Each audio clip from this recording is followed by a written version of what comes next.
ಇನ್ನು ರಾಜಣ್ಣ ವಜಾ ಹಿಂದೆ ಯಾರ ಷಡ್ಯಂತ್ರವೂ ಇಲ್ಲ. ಡಿಸಿಎಂ ಮೇಲೆ ರಾಜಣ್ಣ ಗೂಬೆ ಕೂರಿಸ್ತಾ ಇದ್ದಾರೆ ಅಂತ ಮಾಗಡಿ ಶಾಸಕ ಬಾಲಕೃಷ್ಣ ಗುಡುಗಿದ್ದಾರೆ. ರಾಜಣ್ಣ ವಿರುದ್ಧ ತಮ್ಮ ಅಸಮಾಧಾನವನ್ನು ವ್ಯಕ್ತಪಡಿಸಿದ್ದಾರೆ.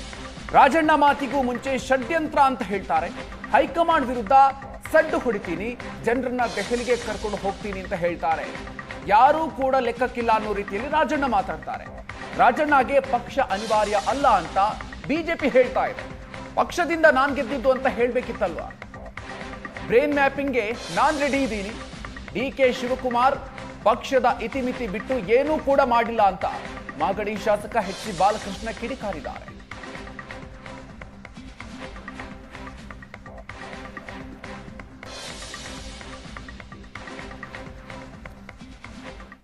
ಅವರು ಮಂತ್ರಿ ಆದಾಗಿಂದನೂ ಯಾವ್ಯಾವ ರೀತಿ ಅವ್ರ ನಡವಳಿಕೆ, ಅವ್ರ ಮಾತುಗಳು ಹೈಕಮಾಂಡ್ ವಿರುದ್ಧ ಇರ್ಬೋದು, ಅಥವಾ ನಮ್ಮ ಉಸ್ತುವಾರಿಗಳು, ಅದು ಸುರ್ಜೇವಾಲಾ ಇರ್ಬೋದು, ವೇಣುಗೋಪಾಲ್ ಅವ್ರು ಇರ್ಬೋದು, ಅವ್ರನ್ನೂ ಕೂಡ ಕೇರ್ ಮಾಡಿದ ರೀತಿಯಲ್ಲಿ ಅವ್ರಿಗೂ ಅಗೌರವ ಬರ್ತಕ್ಕಂಥ ರೀತಿಯಲ್ಲಿ ಈಗ ಒಬ್ಬ ಹೈಕಮಾಂಡು ಒಬ್ಬರು ಉಸ್ತುವಾರಿನ ಈ ರಾಜ್ಯಕ್ಕೆ ಏನಾದರೂ ಕೂಡ ಬೆಳವಣಿಗೆ ಆದಾಗ ನೋಡಲಿಕ್ಕೆ ಅಥವಾ ತಿಳ್ಕೊಳ್ಳಿಕ್ಕೆ ಕಳಿಸ್ತದಲ್ವ, ಅವಾಗ ನಾವು ಅವ್ರಿಗೆ ಗೌರವ ಕೊಡ್ತಕ್ಕಂಥದ್ದು ನಮ್ಮ ಆದ್ಯ ಕರ್ತವ್ಯ ಅಲ್ವ. ಅದು ಬಿಟ್ಬಿಟ್ಟು ಅವಾಗವಾಗ ಅವ್ರನ್ನೂ ಅವೇಳನ ಮಾಡ್ತಕ್ಕಂಥದ್ದು, ಯಾರೂ ಲೆಕ್ಕಕ್ಕೆ ಇಲ್ಲ ನನಗೆ, ನಾನೇ ಎಲ್ಲ ಬಲ್ಲವನು ಅಂತಕ್ಕಂಥ ಮಾತುಗಳನ್ನ ರಾಜಣ್ಣ ಅವ್ರು ಏನು ಆಡ್ತಾವ್ರಲ್ಲ, ಅದು ವಿಚಾರವಾಗಿ ನಾನು ನೆನ್ನೆ ಹೇಳಿರ್ತಕ್ಕಂಥದ್ದು. ಮತ್ತು ನನಗೆ ತಿಳಿದಿರ್ತಕ್ಕಂಥ ರಾಜಣ್ಣ ಅವರೇ ಒಂದು ಕಡೆ ಹೇಳವ್ರೆ, ಆಮೇಲೆ BJP ಮುಖಂಡರು ಹೇಳ್ತಾವ್ರೆ ರಾಜಣ್ಣ ಅವ್ರಿಗೆ ಪಕ್ಷ ಅನಿವಾರ್ಯ ಅಲ್ಲ ಅಂತ.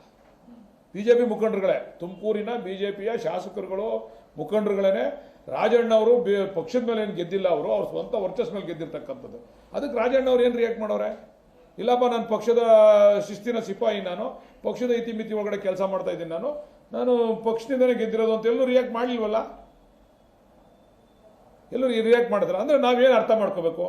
BJP ಅವ್ರನ್ನ ಹೊಗಳ್ತಾ ಇರೋದು, BJP ಅವರು ಅವ್ರನ್ನ ಸಮರ್ಥನೆ ಮಾಡ್ಕೊತಾ ಇರೋದು, ರಾಜಣ್ಣ ಅವರು ಅದಕ್ಕೆ ಪ್ರತಿಕ್ರಿಯೆ ಕೊಡದೇ ಇರೋದ್ರಿಂದ ನಾನು ಹೇಳಿದೆ ಹೌದು BJP ಜೊತೆ ಸಂಪರ್ಕದಲ್ಲಿ ಅವರೇ ಅಂತೇಳಿ.